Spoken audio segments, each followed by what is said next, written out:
There is simply so much Patriot content and Patriot developments to discuss today. I hesitate even to call it a casual Friday, implying a sort of casual nature of our conversation here today, which frankly would be inaccurate and maybe even a disservice to the gravity of the situations we find ourselves in, namely imminent war with Iran. This time it's real. I know we've had a little bit of a goy who cried wolf thing with this war with Iran, dying for Israel, all the stuff that we've been promised throughout the last 2 years. Well, now it's finally happening. I guarantee you that. And so we will be discussing sort of the developments domestically with Iran, with America, our relationship to that, whether or not we're going to get into another epic regime change forever war because Zion Don is back to his usual tricks.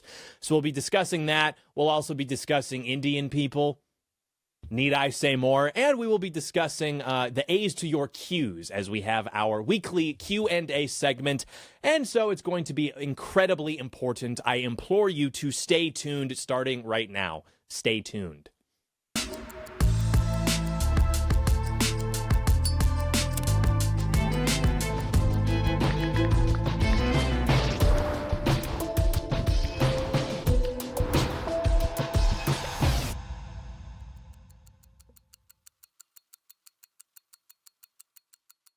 Hello there, ladies and gentlemen. Welcome to the John Doyle Show. We have so much to discuss today pertaining to the letter I, starting chiefly with this thing that's going on in the world that is basically good, but that could be improved, and I'm, of course, talking about that. We have frozen visa processing for 75 countries, including your Russias, your Somalias, your Irans, every third world country, basically, except for the country of India. And so this is good. We have instituted literally like a de facto immigration moratorium from most countries on the planet where we wouldn't exactly want immigrants coming from. India, however, being left out is, I think, a little bit of cause for patriot concern, right? This is the fourth largest country, rather, of origin for, immigrants, whether it's you've got your Mexico, your El Salvador, Honduras. You've got roughly 6 to 7% of illegals coming from India. You've also got, obviously, massive legal immigration coming from India, massive recipients of visas. They're taking jobs, taking homes. Have you been to Dallas-Fort Worth? This is a thing that is happening. And despite this, they're not American citizens, and most certainly they're voting either illegally or when they do vote, because they become American citizens, they vote like 80% Democrat. I mean, every Indian politician is like a radical leftist. You look at like the 10 biggest villains of, radical leftism in America. A significant portion of these people are like Indian immigrants. They're working on behalf of forwarding gay race communism, further erosion of American borders, especially when we just like finally fix that problem. And this is actually like a pretty big patriot problem because this is following the pattern that we've seen for all other kinds of immigrant groups who have come into America, where they operate less as a sort of group that wants to assimilate into American culture, of course, and more as like the establishment of an ethnic beachhead to forward ethnic interests, to bring in other immigrants from that country, to send money out of the American economy back to, the economy from the countries which they are originally from.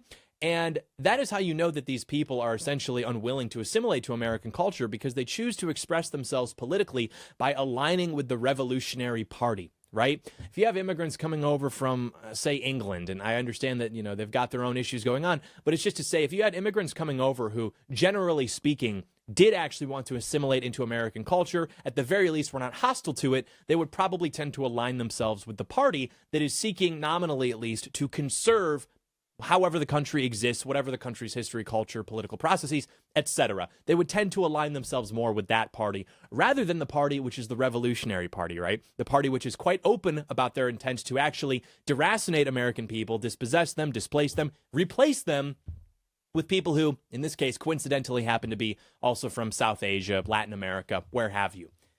And so I am dissatisfied with this. Obviously, we appreciate when we stop immigrants from coming in. We deny visa processing from countries which I've never even heard of before, which, maybe says something about me. I make my living in politics. I didn't even know some of these places even existed. Whatever. However, I'm not so threatened by people coming in from certain African nations. Obviously, Somalians are a big problem in Minneapolis. We're hearing quite a lot about that. But the thing about that is a problem that can be easily solved. We're looking at how that's being handled in Minneapolis, right? We're sending in federal law enforcement. They're more or less executing their jobs, doing what needs to be done, and things are moving along. They're executing the operation. People are being deported. People are being arrested for interfering with that. That's all great, right? those types of immigrants are not going to be able to come in and establish these kinds of like ethnic lobbies for themselves. Like Ilhan Omar has been successful in this because she aligns herself with the general vector of gay race communism. But people you see coming from like, random countries in Latin America, South America, Africa, these people as like individuals are not as threatening as people who come over here from South Asia, Southeast Asia. And when they come over, they already have political ambitions. They've already got maybe a little bit of money. They've already sort of scammed their way into the country by forging credentials, forging, various types of institutional backings, whether it's from universities, former places of employment. If you talk to anybody in IT, they know all about this. Of course, then they get hired at these American firms. They only hire other people who are from, their country of origin. So this is like a big problem. They already sort of have the playbook mapped out, whereas these other immigrants can come into the country and maybe be absorbed into the just general vector of gay race communism. These people are coming over and adding to that, right? They are bringing something to the table in terms of their ability to assist with the aforementioned deracination, dispossession, displacement of American patriots. And so that is going to be a very big problem. And I don't like that the Republican Party seems to believe it can be held hostage by this ascendant immigrant group who really has only been around in America for, 30 years, if even that, more particularly in the last 10, 15 years or so. I mean, when I was looking around these neighborhoods in Dallas-Fort Worth, dude, I thought I was in Mumbai. And I hear that all the time from people, whether it's in, I guess Silicon Valley, Dallas-Fort Worth, any sort of metropolitan area, like that is like more or less what you are seeing. And that is going to put pressure, obviously, on Americans, whether it's in terms of employment, getting jobs out of college for their fields, undercutting American labor. Young Americans want to buy homes. All of this is becoming less possible because of this immigration policy, and because apparently we're afraid to acknowledge sort of the carpeted elephant in the room, right? Which is to say that we are dealing with a hostile ascendant ethnic lobby, which is going to come into the country and make things more difficult for patriots. And they're holding us hostage because if you push back on any kind of that, like look at what I've been doing with Vivek Ramaswamy for over 3 years now. Few understand this. I was the Paul Revere for like not being a fan of this guy. In December 2022, I began on this tirade and suffered some consequences for it, but that's okay. We like, that's the job as the patriot, right? But anyway, when you start to talk about this idea that the nation should not actually just be like this economic zone where everybody in the world can come in and get like special loan grants and subsidies by nature of their being an immigrant, and then come in and then use that to undercut Americans, buy homes that Americans would have bought, vote for the further displacement of Americans. Like when you have that conversation, they don't actually kind of like lean back a little bit and maybe play their cards closer to the chest. They actually like attack you. They actually shriek and get very angry with you. They're not very smart about the political game, and maybe they're sort of counting on, again, joining in with that vector and being able to like beat us anyway. But that they are not willing to go back on that and kind of read the writing on the wall and maybe just like shut up a little bit about this whole like, America's an idea. Anybody in the world can come in and be an American as long as they check I like George Washington on a piece of paper. They're just as American as you, even though your family's been here for literally hundreds of years.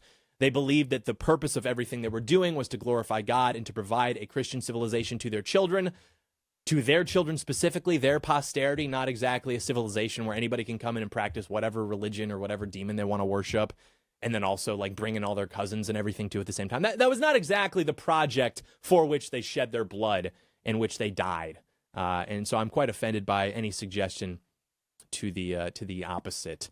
So I get it. There's money to go around. It's easy to sort of manipulate your voter base and say like, oh, well, they like free market values, which is to say they don't want any regulation because by sheer numbers, if there are 1 billion people in India and you allow the top 1%, congrats, you now have 100 million people coming into America, sucking on the teat of the American taxpayer in most cases. That's what that means when you talk about free market values and meritocracy. It means, okay, the average capability of people from this country may be lesser than, however, there's 1 billion of them. So even if the average American is in an objectively more qualified, better, more capable position to execute the tasks necessary to sustain civilization, just by sheer numbers and law of averages, eventually if you import the top 1%, top tenth of 1%, you are going to fundamentally change the composition of the country, as you have seen in so many major metropolitan areas, and you're going to fundamentally change the way political processes are conducted in this country. Again, as we have seen throughout the last 60 years of more or less trying to make this work. And now we're just bringing in new characters, right? We're in sort of the later seasons. Now we're bringing in Chinamen, Indians. I am here to tell you, we need to not accept that as a framework. I don't think that we need any help from the third world at sustaining our civilization. If these people want to come over, you know, you've got your 1 in a million, maybe we'll say 1 in 500 million kind of guy. Hey, come on in, right? Maybe. I'll probably even get some pushback for that. But the idea that we need to have like any kind of just, you know, assistance from these people, it is so disgusting and dishonest, because what it is saying is we have actively gone out of our way for 60 years to gatekeep young American patriots from positions of good opportunity. And now we are looking at the performance of young American patriots and saying, wow, they don't seem to be doing that well. Guess we need to bring in 1 billion people from all over the world because you can't actually do anything, you stupid chud. It's like, I am a stupid chud, but I can still do stuff. And if you would just take the fucking boot off my neck, I could prove that to you. So in the meantime, not good enough. We need a total moratorium, okay? I am not satisfied by finding out that countries I didn't even know existed are not allowed to come in anymore. It literally changes nothing. I didn't know they existed in the first place, so I didn't know they were going to come in. Now I know that they do exist, but they're not coming in. Nothing has changed in my sort of balance sheet. I need places. I know they are coming in. I see them at the Grand Canyon. I see their ill-fitting, colorful polos. I want them to stop. Anyway, in the meantime, speaking of Asia, I've been saying it now for the better part of a century. You need to know what is in your tea. The Chinese tea industry has deliberately flooded America with products contaminated by microplastics, heavy metals. They do not care about your health. What do they care about? Your anti-health, which is to say your body's ability to declare war on itself. That is why Kindred Harvest is the American Patriot answer. This is third-party lab tested. There are no microplastics. There are no heavy metals. It is blended. It is packed right here in the USA with 100% biodegradable, heat-sealed containers. There is no glue, no ink, and most importantly, no compromises. Whether you want to get locked in the morning or you want to get unlocked at night, this is clean tea for you and clean tea for your entire family by extension. So stop trusting Asian people with your family's health. They do not know better. Choose American quality. Break out of the longhouse. Choose Kindred Harvest. Cultivate your goodness daily. So go to kindredharvest.co. Use code Doyle for 20% off. That is kindredharvest.co. Use code Doyle for 20% off.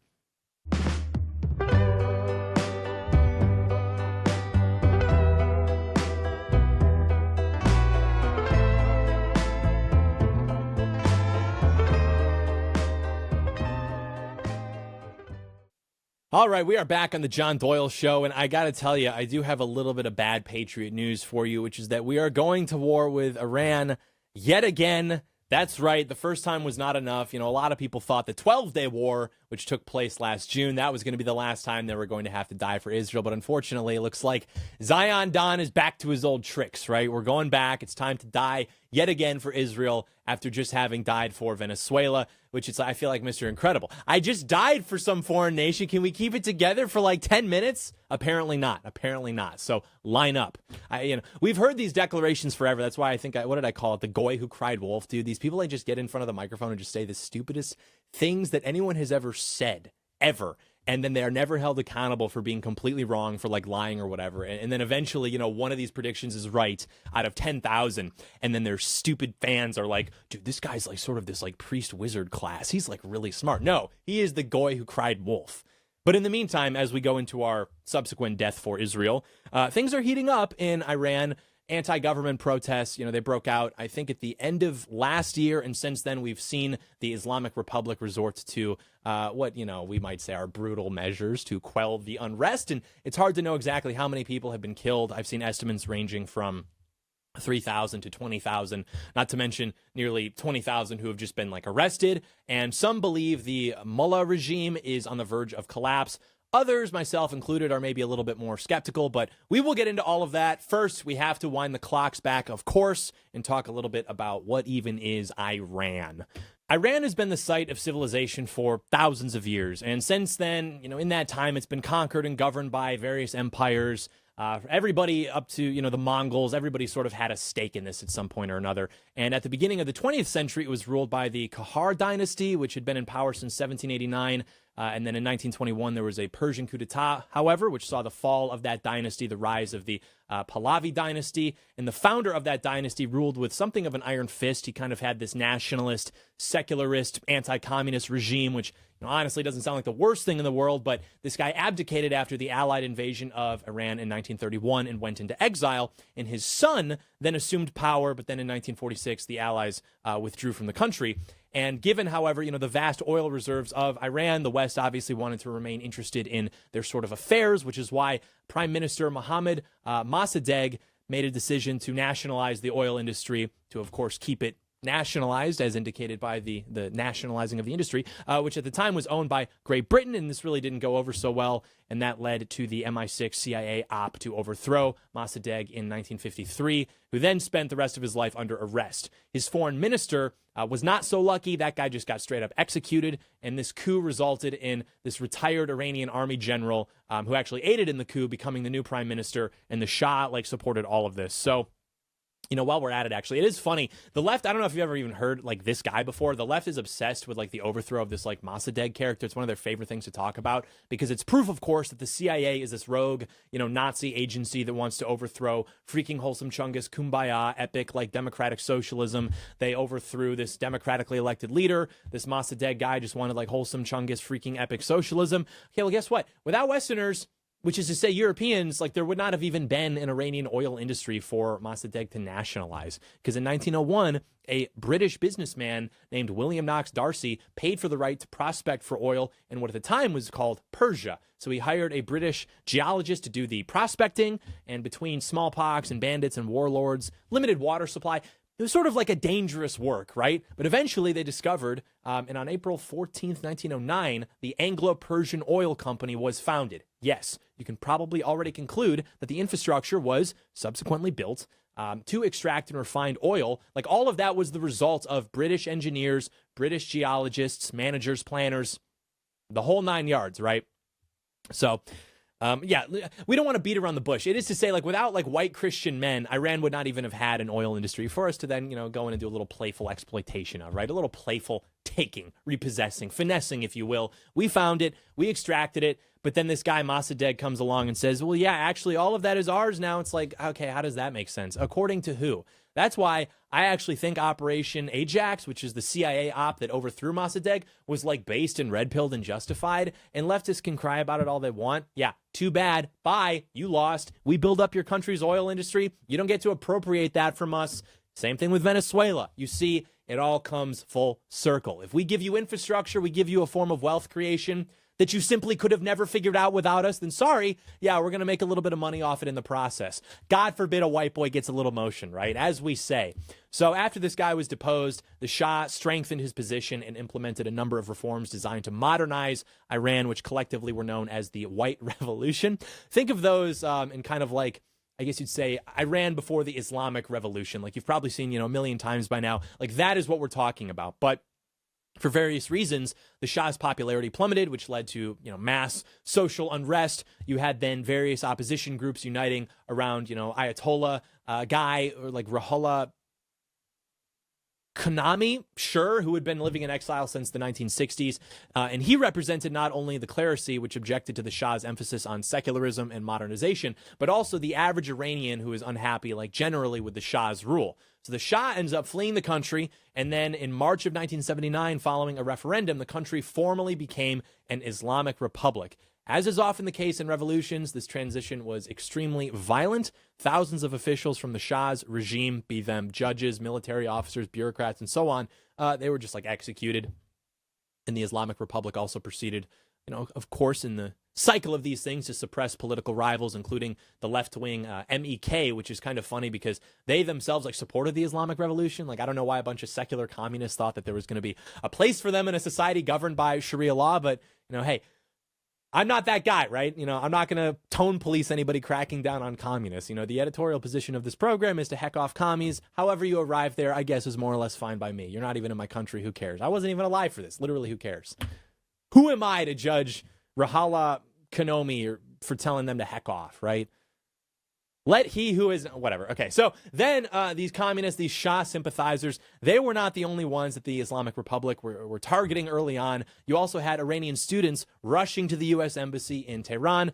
They were taking control of it. They were holding, I think, 52 Americans hostage for 444 days. And although this Kanami guy didn't orchestrate the embassy takeover, he endorsed it wholeheartedly, which is actually kind of insane when you think about it. And so under the Shah, Iran maintained close and friendly ties with America. But within months of the revolution, it was already declaring us the great Satan, right? Creating this like hostile relationship, which still does exist to this day. And this fact is critically important, I think, to understanding like U.S.-Iran relations. There's this narrative out there that like the Islamic Republic is just this trad, peace-loving Muslim country that just wants to be freaking left alone. This is just like simply not the case. There's a similar narrative that says, yeah, okay, well, maybe Iran is a militant country, but it's only that way because of Israel. Only a Zionist would think otherwise. And you aren't a Zionist, are you?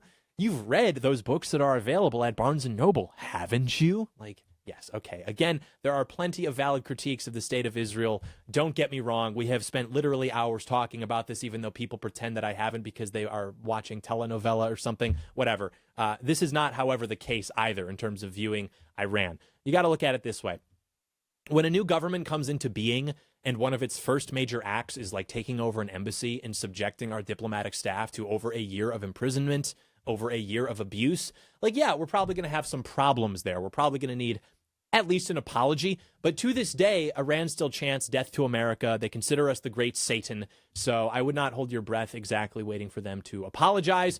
So since the embassy takeover, Iran's done like tons of bad stuff to us. I mean, in 1984, you had Hezbollah, of course, the Lebanese-based Iranian proxy. They were bombing the U.S. embassy in Beirut, killed like 24 people, injured dozens more. As an American, you don't really have to be like pro-Israel, Zion. You don't have to be any of that to object to that kind of behavior. And there are many other examples of this, of course, like Iranian-backed forces killing U.S. servicemen. This happened very famously in Iraq. You know, you had one Iranian-backed militia, which was part of Hezbollah, I guess, that killed like by themselves just hundreds of U.S. troops in Iraq. And then you had the whole like plotting to kill Donald Trump thing, which I know is a neocon talking point. Like they took that and amplified it to make it seem like the worst freaking thing ever. This is like definitely what's happening. We don't need to focus so much on the left as we have to do like my pet issue over in the Middle East. I know like Lindsey Graham had a great time with all of that. So I don't blame people for hearing that and wanting to write it off just because of who were like the biggest proponents of it, like who wanted to trot it out the most often. But there is also like just objectively, even if you don't want to participate in the theatrics, there's like good reason to believe that's probably true. In November 2024, the DOJ indicted this like Fahamid Shakuri guy on multiple charges stemming from this plot to murder Trump. Prosecutors characterized this guy as like an Iranian asset. And this was Biden's DOJ, mind you. The Biden admin, Democrats overall, they've been far friendlier to Iran than Republicans have, quite famously. So I don't know. I think there's something there. Again, take that for what it is, I suppose. You know, I'm aware there are certain conspiracy theories saying this guy was like a patsy or something. I haven't seen anyone present anything that comes close to like resembling compelling evidence, right? Like I'm open to alternate theories. I'm not saying, and I don't believe that the Trump assassination or the Trump assassination attempt was like an attempt from the Iranian government or whatever. I think this was probably just all part of the general like global libtard brainwashing to take out our top guys. But, you know, if Trump believes that this is like a real thing, like I'm not going to doubt that, right? I'm not going to say that like he's wrong to believe that necessarily. He's obviously been exposed to evidence that I have not. And so insofar as like that is a thing that happened, like I'm willing to canonize that among like other sort of nefarious attempts from, we'll just say, anti-patriot forces throughout the world to go after our guys. The point of all this being, unless you're like a complete anti-Western third worldist, it is kind of difficult to conclude that like the Iranians are the good guys. They've been pretty hostile to us, like literally since day one in terms of the incumbent regime. With that said, there is an elephant in the room that we should discuss. That elephant, of course, is the state of Israel, everyone's favorite, right? Iran might be bad for us, but it's far more of a threat than Israel. And given the ties between the United States and Israel, a lot of the stuff we hear about the Iranian threat in general in American conservative politics is promoted by people who are obviously very pro-Israel. Therefore, they're not really going to want to look at things through a strictly America first lens. It's more that they're pro-Israel, and by extension of that, they don't like Iran. And then, you know, if they can find a way to shoehorn that into being like America first, then they'll be happy to do that. I would say that the Islamic Republic has had it out for Israel, obviously, since day one. Also, until recently, Israel's biggest immediate threat have been groups like, you know, Hezbollah, Hamas, Syria, the Houthis. Well, All of those regimes have kind of received a lot of support from Iran, obviously, but in the aftermath of October 7th, as you've been seeing, the Israelis, of course, with some U.S. assistance, that's how these things go, right? They kind of like defeated all these proxies. I mean, Assad's regime fell, which I don't celebrate, but that happened. Gaza was obliterated. Hezbollah was like obviously obliterated. The Houthis drastically scaled back their attacks on ships passing through the Red Sea. Like, if you're one of these guys who is counting on this kind of like based Islam to put an end to the Zionist entity, and you think that this was some kind of like great crusade against Israel, and that was more important than, you know, American politics, and that American politics can't even exist unless we have this like succeeding based Islamic coalition, you'll probably have to do a little bit of self-reflection. If I weren't so charitable, I would say that you look like a complete idiot right now, many such cases. But fortunately, a lot of us did not fall for that sort of alliance against the Zionist menace, right? We didn't spend 2 years talking about this sort of like Christian-Muslim alliance, crying over the alleged plight of the Palestinians, the freaking Gaza genocide. Instead, we focused on getting Trump reelected. We succeeded in that. We focused on making the country a better place for white people, for American Christians. And yeah, I'm content with the fruits of our labor, actually, and I can't really imagine doing otherwise. Could not be me, right? But before you say, you know, and I already know, I could have just started the episode and it would have happened. You know, John's praising the IDF's victories. He's finally gone full Zionist, as opposed to when I was saying that, even though he never had said. Now I am vindicated, and he has gone full Zionist. Okay. Ignoring that this is not true and that you are retarded, I would say that the fact that Israel like trounced Iran's proxies and later like totally humiliated them in the 12-day war, I would say that is a major factor in the unrest that is currently unfolding in Iran. These defeats obviously make the Islamic Republic's leadership look weak. No one likes seeing their country get bodied on the world stage. They are understandably upset about that, but it does go a little bit deeper. Iran's economy is also not doing well. It's a disaster. They've got rising inflation, collapsing currency. Like, things are not getting better for your average Iranian. And when the cost of essentials skyrockets, people get angry. You know how like Americans get agitated when that happens? Okay, imagine people who are now, we'll say, not so European, them dealing with that kind of stuff. And people start scrutinizing, you know, their governments, wondering what the heck they're even doing. So if you're Iranian and your economic prospects, which previously weren't even that good, suddenly they're getting way worse, you're going to be looking at the mullahs and thinking like, wow, maybe it would have been great if you didn't spend like billions of dollars funding proxy wars that we didn't even win in the first place. But it's not just economic. The transition from a remarkably modern country under the Shah to what is now, you know, the Iranian country under Sharia law, that sort of society under the Ayatollahs, it didn't really sit well with everyone, right? So ever since the Islamic Revolution, you've had a kind of like lingering yearning for a return to a more modern status quo. And maybe that's like libtarded, so I'm not saying I even support that. It's just this is a thing that is going on domestically, which they have to be concerned with. You know, many Iranians are longing for these kind of like personal liberties, which currently are denied to them by the mullahs. And so these bouts of like protests are going to sprout up from time to time. And every time they do, people in the West are thinking, okay, this is it. Finally, the people of Iran are rising up against their, what were they saying for like 10 years? Islamo-fascist tyrant rulers. They're finally choosing feminism and transgenderism and Funko Pops and the Marvel Cinematic Universe over, you know, this sort of like Islamic regime. And, you know, we're mostly kidding, but let's be honest. A lot of the Westerners who support the overthrow of the mullahs are like libtards who would love nothing more than for Iran to replace its Islamic theocracy with basically gay race communism, right? And while Iran is not exactly my main concern, I don't even know if I've ever discussed it at this length. I would not wish that on anyone, right? I do not wish gay race communism on my worst enemy, right? The real question is what comes next, whether there's a path forward for Iran that does not entail a descent into liberalism. That's one of the reasons why I'm skeptical about this wave of like anti-government unrest. There's not a clear successor. Technically, the heir to the throne is the son of that Reza Mohammed character, but he's not exactly the most popular guy within the country. Let's say he's got a couple optics problems he's got to deal with. Like if you Google Reza Pahlavi wife, it's going to come up with some interesting stuff, you know, like Reza Pahlavi, like wife yoga, Reza Pahlavi wife yoga boyfriend, yoga instructor. It's, you know, I guess this guy's wife has a yoga instructor with whom she's been a little bit too friendly. You know, there's all sorts of pictures of them together, sort of an MTGE-in situation, I guess.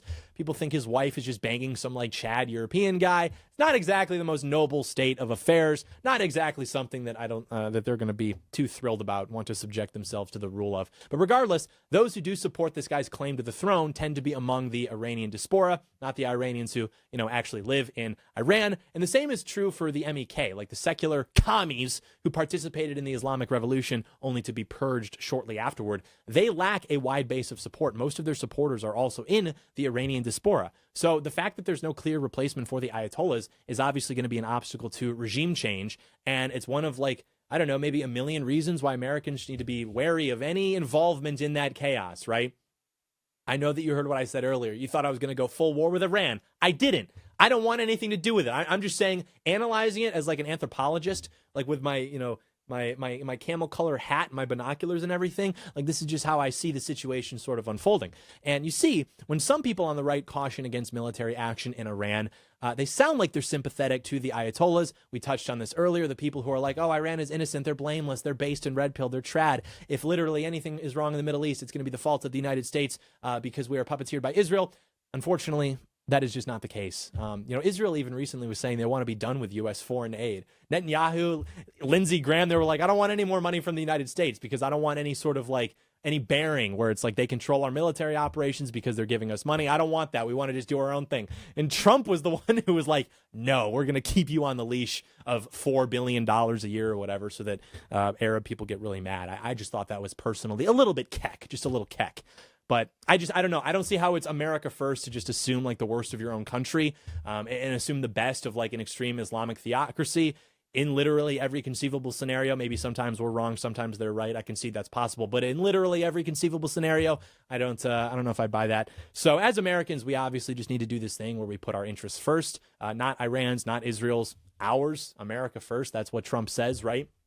So any discussion on U.S. intervention in Iran has to proceed from that position, like which unfortunately very few people at that level are willing to do. I mean, you've got Trump, you've got Vance, you've got Stephen Miller, you've got about 5 other people, right? There are literally only 8 people who are not insane. There are literally only 8 people who are truly America first. And so since these protests broke out at the close of last year, Trump has clearly been keeping an eye on things. He's urged the Iranians to keep protesting. He's encouraging them to take over their institutions. Trump also threatened Iran, saying that if it killed further protesters, then the United States is going to take action. This understandably spooked a lot of people on the right, for whom the prospect of U.S. involvement in Iran was not appealing. Trust me, like I 100% get that. One of the reasons the Maduro operation was great is that it was over in literally like 80 minutes. We did not really even invade. We just put on some Chief Keef, sent a bunch of Zoomers in there, and we black bagged the communist dictator. It was like kind of awesome. It wasn't some taxing foreign entanglement. However, the situation in Iran is obviously different. So, there is a bit of apprehension in the patriot community, and that is completely more than warranted. I get that. I'm right there with you. If you've been paying attention, however, the Islamic Republic has killed like tons of protesters since Trump said that. We haven't done anything, right? It's not like Trump had his finger on some like start another forever global war on terror button, and he was just waiting for like some dead protester, some Renee Bad to get shot over in Iran before he could epically declare war or something. That more or less didn't happen. You got to remember Trump's foreign policy is very, very bold, but it's more often defined by these targeted strikes than it is actual invasions and forever wars, prolonged conflict. I'm not saying the odds of a U.S. intervention are zero, just that Trump, by warning the Iranian regime not to do anything, was mostly just trying to discourage the mullahs from like violently suppressing the uprising. Like in Trump's ideal scenario, the Iranian people maybe rise up, they free themselves from their, shackles or whatever. They create like a new, more moderate government that stops funding terrorism across the Middle East, because that would lead to probably more peace, more prosperity, and most important to me, less involvement in the Middle East by the U.S. having to like police things, keep the kids from fighting, less focus on Israel, less focus on Palestine, the Middle East in general. It would allow for further disengagement. And the thing to remember about Iran is that it isn't just that Israel hates it, it's also that our Arab allies hate it as well. The Gulf states, with perhaps the exception of like just Qatar, hold Iran in, we'll say, very low regard and are very wary of its revolutionary form, right, of like Shia Islam. They're still sympathetic to the Palestinians.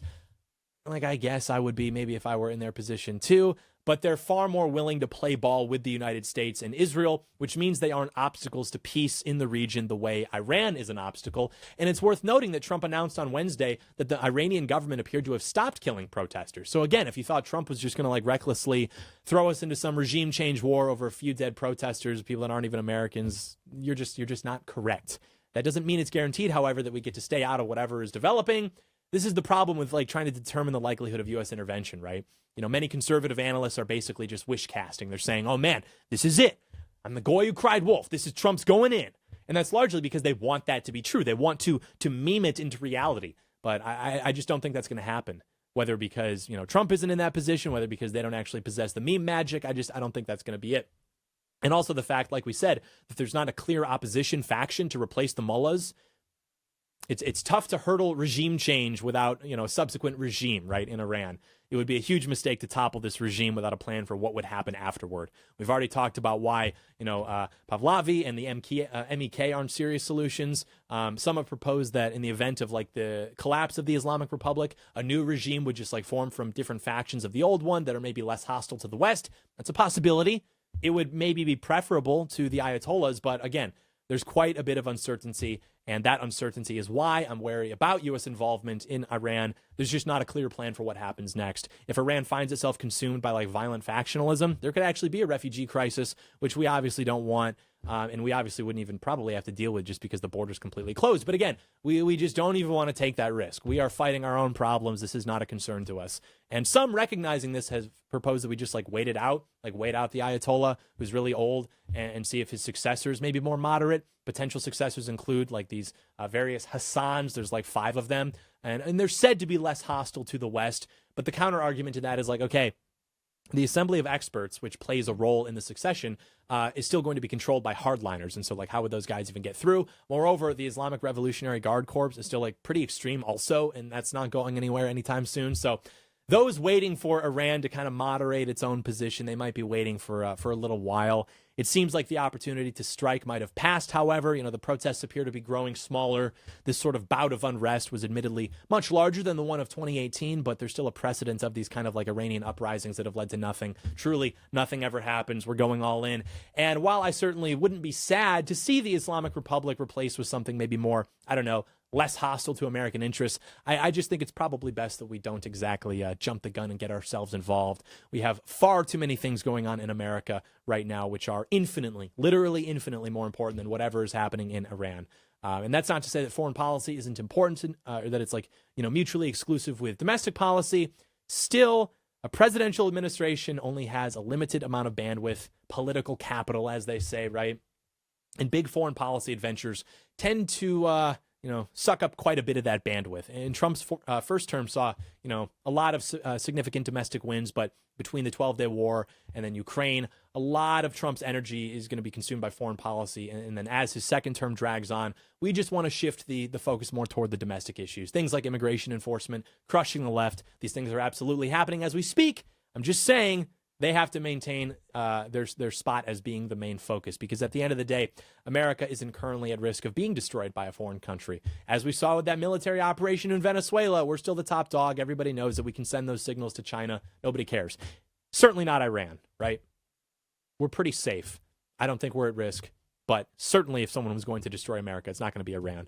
What does have the potential to destroy America, however, is this left-wing rot that we've allowed to fester in our country for decades. And by the grace of God, a man named Donald Trump, descended from the golden escalator, came along, gave us a fighting chance to turn things around. He's done great so far. Much work remains to be done, but allowing ourselves to be distracted by events in far-off lands, galaxies far, far away, sort of hinders that goal. So my official position is it does not matter. Now, what does matter is you listening to my show on the internet. And if you want more of that, you want more content, you should go follow my Instagram, follow my Facebook. It's called The John Doyle Show. You want to be kept up to date on everything new that's coming up? You want to be in on everything cool and awesome that I have in the pipeline? My social media is the number one way to do that. We know you all have your phone in your hand and you're going to go back to scrolling. That's fine. Just make sure you work into that. Instagram, Facebook, search up the show, The John Doyle Show. For the young American patriot, there's literally nothing more important than following me on social media, which of course exists on the internet. So go to the Instagram, go to the Facebook now, and follow The John Doyle Show.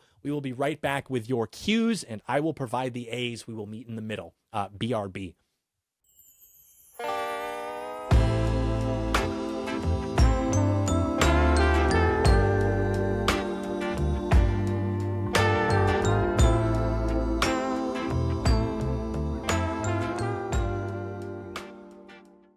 All right, we are here on Friday to provide the A's to your Q's, and so we will simply dive right in. We have a question from user 556 Why are so many of our fellow Catholics super libtarded on the immigration issue? Well, simply because a lot of Catholics just simply, but per capita, they're probably going to be more likely to be like, not really, how do I say this very charitably? They might be from places that are not America. They might be from some part of South America, Latin America, Africa. I mean, in many cases, because of just like Catholic, I guess you'd say, evangelization. And also, part of like Catholic doctrine really does stress, and there's a history of this in the Catholic Church, which we talked about during our immigration NGO video, or discussion rather, episode, where there has been an emphasis on this sort of like this duty of Western countries to absorb migrants from the rest of the world. And there's a very strong emphasis about taking care of the poor and encouraging a sense of charity, which is to say absorbing people from literally anywhere in the world into Western countries because we can afford it or whatever. And there seems to be curiously less focus on trying to encourage virtue within maybe poorer populations, such as don't be resentful, don't be a sloth, don't be things of that nature. So it seems to be kind of like a one-way discussion I've noticed on a lot of that. And then also they really do tend to believe in a lot of cases that, countries don't really matter and we ultimately should be submitting to the Vatican and to Rome anyway. And so it's easy for them to, discuss immigration policy and saying it's ultimately either not an issue or it actually, we do need to just keep doing what is happening and allowing for these things to occur because we're just going to have a bunch of people in the country and then we can all like convert them to Catholicism somehow, even though what we tend to see actually is we see more immigration coming from anywhere in the world, even countries that are 93% Christian, like Haiti. When you see more immigration coming from those parts of the world, you don't actually see an increase in the practice of Christian virtue. Again, people may check a box on a survey that says like, oh, yes, I am Christian. That gets into some really tough anthropological discussion, psychological, philosophical discussion even about how do people express themselves? What is the relationship between language and mind? If I am hearing the words from you, are you a Christian? Do you believe in Jesus Christ? And you answer versus somebody from Haiti answers. What if we don't even understand the different? I mean, look at like Mexican Catholicism, for example. You see like residual components of sort of like Aztec practices within Mexican Catholicism. You can go look at the fact that everybody has to keep showing up in like Nigeria, different African countries, and like begging them to stop practicing voodoo or associating voodoo with Catholicism. Like, it is very difficult to sort of strip the cultural, I guess you'd say, roots from, different people when Catholicism is iterated in different countries. And so, yeah, that has been difficult for a lot of Catholics to grasp. Also, a lot of Catholics I've noticed obviously want to place emphasis on like social issues, which I get. And I also think that just the fact of, the authority of the Catholic Church existing attracts a certain kind of person who is, I don't want to use the term cluster B, but I will say a lot of Catholics, especially the converts, are like pretty maladjusted people who really like to believe that, they can kind of come in and just sort of like scream at you and, you will submit to the rule. And it's like, I get that. I believe that. But why are you like yelling at me? Why are you being weird? Why are you like, it's just very antisocial, maladjusted behavior, which if you've been involved in any kind of like young group of Catholics, you'll probably know what I'm talking about. So I have a lot of Catholic friends. I'm not like counter signaling any of that. I'm simply saying I noticed that some of these people tend to be a little maladjusted, and so they would prefer to not talk about immigration, something that actually has allowed for the enabling of apparently all these things, which they really have a problem with, and they would rather focus on,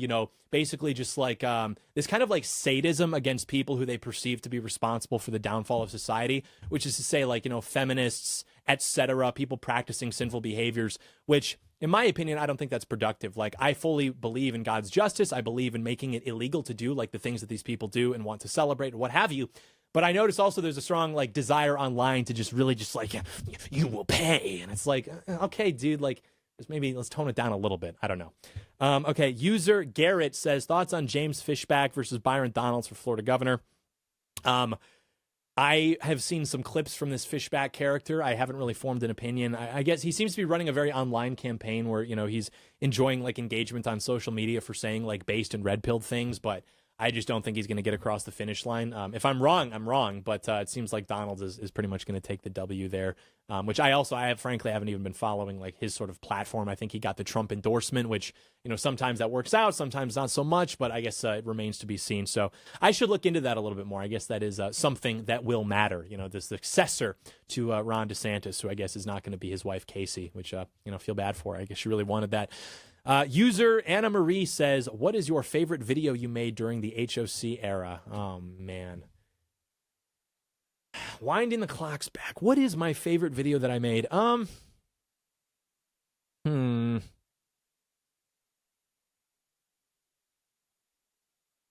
That's a good question.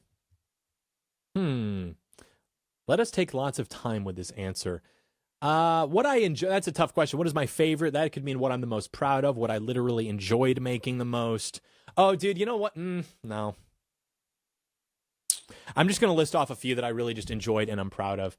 No, I'm not even going to do that. I'll just answer the freaking question. What is my favorite that I did?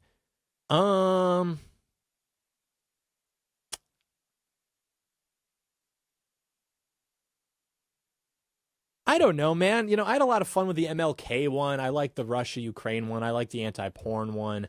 I like the pro-Trump DeSantis one back in fall 2022. The street content's always fun. How the 2010s changed politics forever. I spent several all-nighters on that one. The liberalism, Satanism, Christianity, conservatism one was great. I don't know. I'm very proud of my catalog of work. I don't know if I could pick a favorite. It's like, how do you pick a favorite? You know, it's tough. It's tough. These are my babies. What are some practical ways I can help the GOP win in the midterms? You simply vote, encourage people to vote, encourage politically disengaged people to realize that if we do not do well in the midterms, their quality of life is going to suffer significantly. And because you are one of the 8 righteous remnant who are very intelligent and smart, you will understand exactly how to do all of those things. If you had a single-use phone call with DJT, what single policy would you pass immediately? Okay, well, obviously the president takes my word as gospel, and so this one phone call would institute that policy immediately, as you say. Wonderful adverb. That would probably be adjusting that thing we talked about earlier to deal with that other, that tricky country that starts with an I, right, in terms of the de facto immigration moratorium. I think that is going to be a problem that we need to address sooner rather than later. User Joseph says, please give the correct patriot take on supporting the president's tariffs. They're working. The American economy is going to do great in 2026.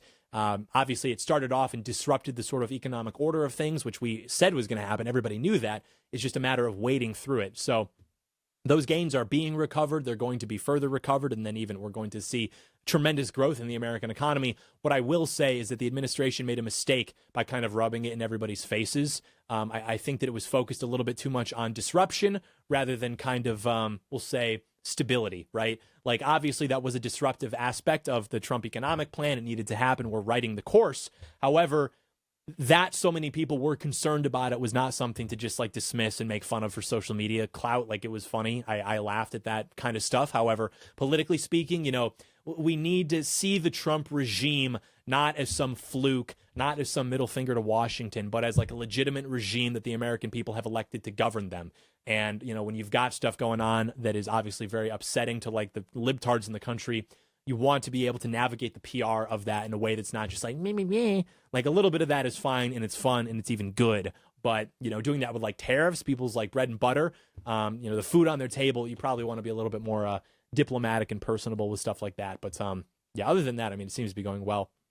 User Tyler says, any advice for dealing with plan, not trust, or friends who refuse to stop blackpilling?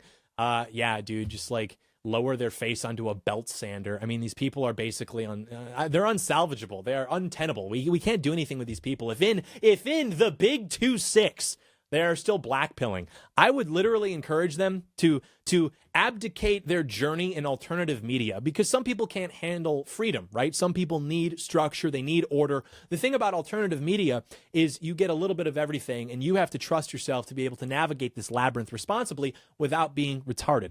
A lot of people can't do that. So they would actually be better tuning back into legacy media, MSNBC, CNN, what have you, which is perfectly happy to report on all of the dubs from the Trump administration. That's all they do all day is talk about Trump is doing this, Trump is doing that. This is going to be so bad for us. I'm going to tune out. So your friend would probably be better looking at that as a sort of highlight reel of the Trump admin rather than navigating through alternative media, which is trying to compete with that by just engagement farming and like lying to people, convincing them that like Trump sold out. You got to listen to me. And then everything they say is a lie and it's wrong and it's literally never even correct one time. But people like that. Again, they like the telenovela.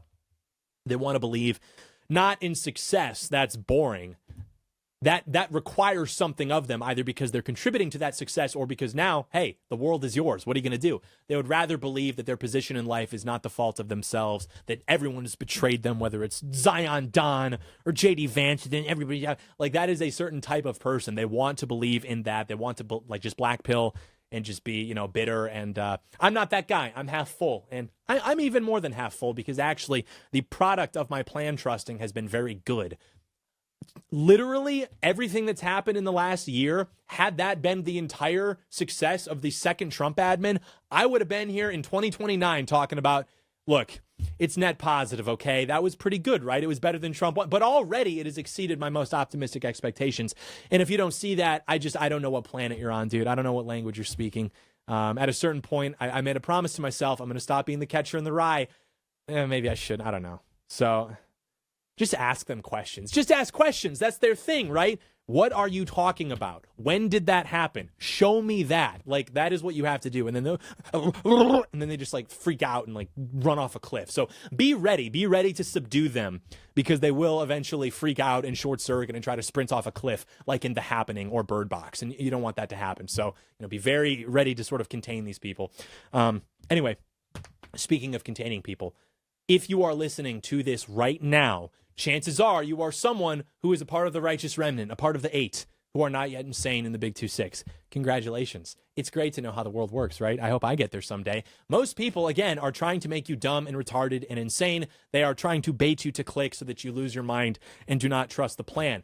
This does not do that to you. We do the opposite. We are a place for people who want to talk about how the world works and align themselves with reality. We talk about America to specifically Americans, and we also attack anybody who has at any point disagreed with us literally on anything. But that is important because that is what we need to be doing right now. It is time to get tough. So we will do a little bit of entertaining, a little bit of trolling, a little bit of yelling at you, a little bit of lecturing. But at the end of the day, we are going to align you with reality. We are going to equip you to understand the world. And as a result of that, I must tell you, when you are done listening to this podcast, do not just sit there pretending that you have something better to do, because you do not. Nothing is more important than you on the internet, listening to my podcast on the internet, and then going to the John Doyle Show on Apple, Spotify, so that you can continue listening to my podcast on the internet, leaving reviews for my podcast on the internet on those platforms, and then also going to Blaze, signing up with code Doyle so that you can see more of my content, which again is on the internet. We will be back here on the internet Monday. Have a great weekend. God bless you. God bless your family. Thank you so much for watching. And BRB, but like extended. Okay. Bye.